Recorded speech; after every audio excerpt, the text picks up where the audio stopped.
কোটা আন্দোলন ঘিরে দেশব্যাপী ফুঁসে উঠেছে ছাত্র জনতা। পরিস্থিতি এই পর্যায়ে নিয়ে আসার জন্য অনেকেই সরকারকে দায়ী করছেন। শিক্ষার্থীদের সঙ্গে সুর মিলিয়ে কথা বলছেন শিক্ষক, চিকিৎসক সহ পেশাজীবীদের একটি বড় অংশ। তবে অবাক করা বিষয় হলো, আন্দোলনকে সমর্থন দিয়ে নিজের মতামত জানাতে গিয়ে সরকারকে নিষ্ঠুরতম স্বৈরাচার বলে আখ্যা দিলেন পুলিশের এক অতিরিক্ত উপমহাপরিদর্শক। সারা দেশে ছড়িয়ে পড়া আন্দোলন দমানোর জন্য পুলিশ বাহিনীকে গণমানুষের শত্রুতে পরিণত করা হয়েছে বলে মন্তব্য করেছেন পুলিশের অতিরিক্ত উপমহাপরিদর্শক মোহাম্মদ মনিরুজ্জামান টুকু।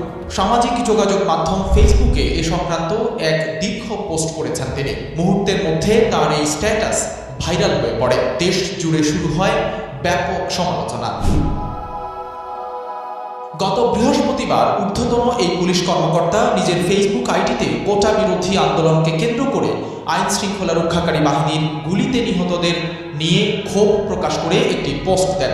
আলোচিত এই অতিরিক্ত ডিআইজি মনিরুজ্জামান ট্যুরিস্ট পুলিশের খুলনা ও বরিশাল বিভাগের দায়িত্ব পালন করছেন।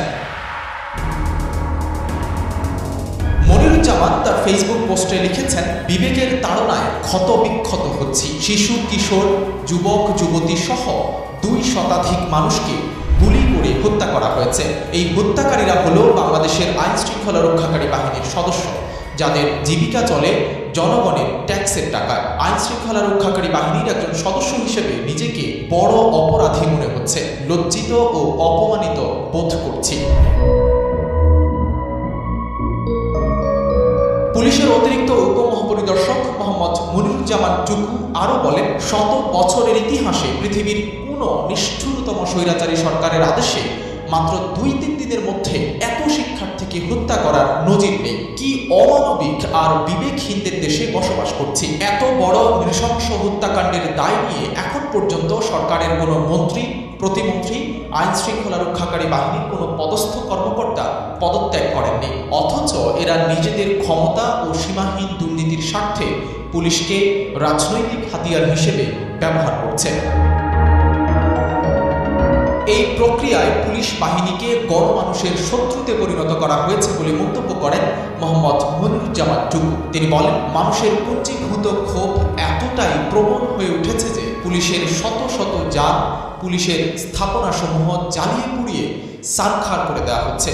পুলিশকে হত্যা করে ঝুলিয়ে রাখা হচ্ছে। ঘরে বাইরে সর্বত্র পুলিশ আজ ঘৃণার পাত্র। পুলিশের এত বড় পদে থেকেও সরকারের বিরুদ্ধে এমন তীব্র সমালোচনায় হতবাক হয়েছেন সবাই। তবে এ নিয়ে কোনো অস্বস্তিতে ভুগছেন না পুলিশের অতিরিক্ত উপমহাপরিদর্শক মোহাম্মদ মনিরুজ্জামান টুকু। কালের কণ্ঠের কাছে অকপটে স্বীকার করেছেন তার এই স্ট্যাটাসের কথা। এটা আমি করছি। হ্যাঁ, পোস্ট করছি, তাতে কি সমস্যা? আমি কোনো মন্তব্য করবো না। আমি করছি যে লেখা লেখে